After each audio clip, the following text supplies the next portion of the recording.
आज हम एक नया ज्योतिष विषय ले रहे हैं दोस्तों।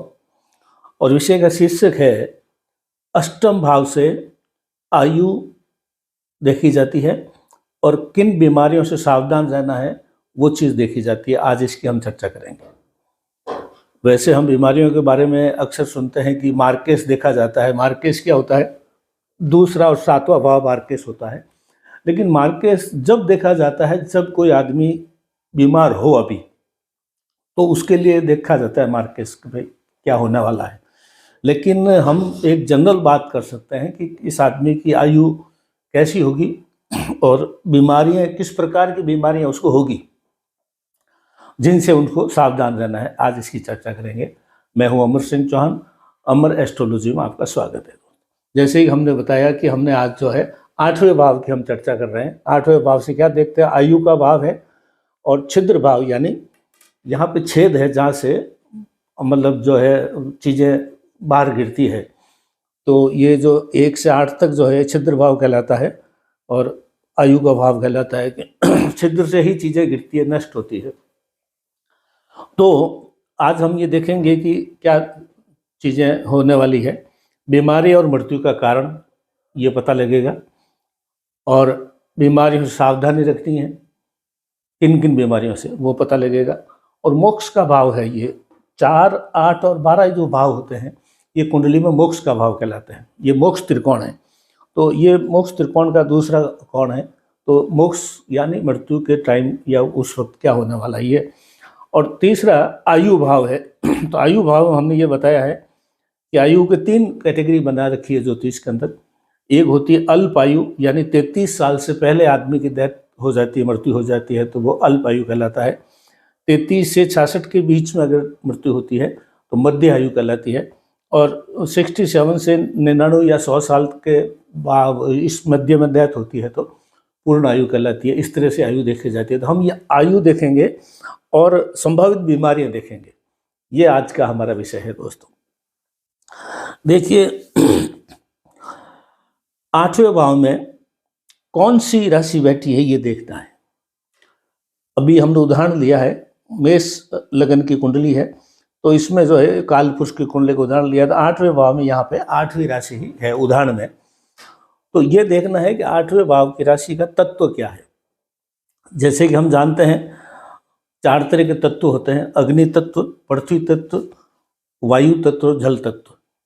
ये 12 राशियों को 4 कैटेगरी में बांटा हुआ है: अग्नि, पृथ्वी, वायु और जल। तो अग्नि में कौन सी राशि आती है? 1, 5, 9, यानी मेष, सिंह और धनु, ये अग्नि तत्व में आती है। अगर किसी के यहाँ पे 1, 5, 9 राशि है किसी के, तो वो अग्नि तत्व में आएगा। और फिर होती है पृथ्वी तत्व। पृथ्वी तत्व में राशि आती है 1, 6, 10, 2, 6, 10, यानी यहाँ पे किसी के 2 नंबर राशि हो यानी वृष राशि हो, 6 नंबर मतलब कन्या राशि हो और 10 नंबर मतलब मकर राशि हो तो वो माना जाएगा। और वायु तत्व की अगर राशि है यानी 3, 7, 11 राशि है, मान 3 मतलब मिथुन, 7 मतलब तुला, 11 मतलब कुंभ, ये राशि है, तो उसका जो है वायु तत्व होगा। और अगर यहाँ पे जल तत्व की राशि है यानी 4, 8, 12 राशि हो तो ये जल तत्व की राशि होगी। तो ये इस तरह से उस तत्व को देखना, उसी तत्व संबंधी बीमारी होगी। अब इस कुंडली में हमने देखा है कि ये जल तत्व की राशि है यानी वृश्चिक राशि है। वृश्चिक राशि जो है जल तत्व की राशि है। यानी अगर यहाँ पे 4 नंबर होता, 8 है ही और 12, ये 4, 12, 8 अगर यहाँ लिखा होता जल तत्व की राशि होती, तो उदाहरण कुंडली में हम ये देखेंगे कि जल तत्व की अगर राशि है इस व्यक्ति के उदाहरण में, तो उनको क्या सावधान रखनी है? जल तत्व संबंधी बीमारियां जो होती है उसके बारे में सावधान रखनी है। तो जल तत्व की बीमारियां क्या होती है?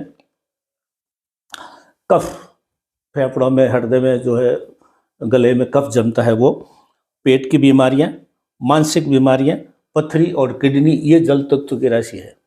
किडनी से जल निकलता है, पथरी जल के खराबी से बनती है, कफ वगैरह।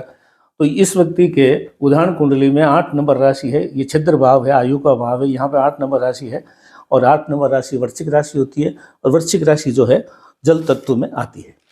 तो उसको ये ध्यान रखना है कि जल तत्व की संबंधी यानी जीवन में कभी भी कफ है, पेट की बीमारी है, मानसिक बीमारी है, पथरी है, किडनी हल्के में न ले, क्योंकि यही बीमारी इसको लेके जाएगी और इस यही बीमारी उसको जो है जीवन का संकट में डालेगी। तो यहाँ पे सावधान रहना है। अगर ये 8 नंबर राशि है तो उसको जो है जल तत्व की राशि है और कफ, पेट बीमारी, पथरी वगैरह से सावधान रहना है। तो ये देखना है। अब उदाहरण के लिए लेते हैं, मान लो किसी को अग्नि तत्व राशि 1, 5, 9 है, तो अग्नि तत्व राशि है तो उसको बीपी, पित्त, रक्त विकार वगैरह होगा। अगर यहाँ पे पृथ्वी तत्व की राशि है, पृथ्वी तत्व की राशि कौन सी हुई? 2, 6, 10 यानी वर्ष, कन्या और मकर, तो पाचन शक्ति, थायराइड, हड्डियों का रोग वगैरह हो सकता है। और यहाँ पे अगर वायु तत्व की राशि यानी 3, 7, 11 मिथुन, तुला और कुंभ राशि है अगर किसी के, तो वायु तत्व की राशि हुई, उस व्यक्ति को सांस की तकलीफ है, वात रोग है, नसों की खराबी है, इसके बारे में उनको हल्के में नहीं लेना है। और अगर यहाँ पे जल तत्व की राशि जैसी उदाहरण लिया हमने 4, 8, 12, तो इसमें कफ वगैरह, फेफड़े वगैरह, इनका ध्यान रखना है। और ये तो हो गया प्रथम दृष्टिया। और अगर ये बीमारियां हैं तो उनको हल्के में नहीं लेना है। जो जिस तत्व की राशि की बीमारी हमने बताई उसको हल्के में नहीं लेना है। और अब अगर यहाँ पे फिर जो कोई जो है कोई ग्रह भी बैठा है मान लो, तो उसके तत्वों को भी अपन को देखना है। हर ग्रह का तत्व भी होता है। तो यहाँ पे हमने सिर्फ अभी भाव की बात की है। अब अगर मान लो यहाँ पे कोई एक ग्रह बैठा है या 2 ग्रह बैठा है, तो ये जल तत्व की चीज़ें तो देखनी है, लेकिन उस राशि जो बैठी है, ग्रह बैठे हैं, उन ग्रहों के तत्वों को भी देख करके मिला जुला आपको जो है परिणाम बताना है कि भाई आपको इन चीज़ों से सावधान रहना है, अन्यथा आपकी मृत्यु में ये चीज़ें जो बीमारियां हैं ये मृत्यु का कारण बन सकती है। तो ये मोटे तौर पर हमने ये बात की दोस्तों। और ये जो है मोक्ष त्रिकोण भी है, ये 4, 8, 12 मोक्ष त्रिकोण है। तो मोक्ष के लिए मतलब जीवन की उसकी अगली यात्रा कैसी होगी उसके बारे में है। तो मूलतः हमने ये देखा है कि यहाँ 8वां भाव आयु का है, छिद्र भाव बोलते हैं, बीमारी का है, बीमारी से सावधानी का है, मोक्ष त्रिकोण है। और अगर आपकी कुंडली में अल्प आयु, मध्य आयु, पूर्ण आयु है, इसका अलग वीडियो हमने बना रखा है, अल्प, मध्यम और पूर्ण आयु कैसे होती है।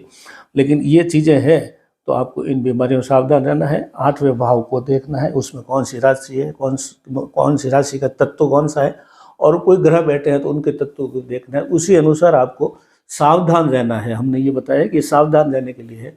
जीवन में बीमारियां जो आएगी आपको उस राशि के तत्व के हिसाब से आएगी। यहाँ जो बैठी हुई राशि उसमें जो तत्व है उसके हिसाब से आएगी।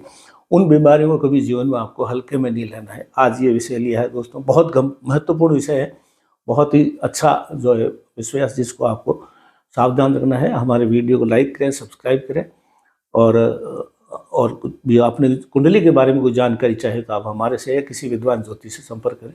आज इतना ही, धन्यवाद।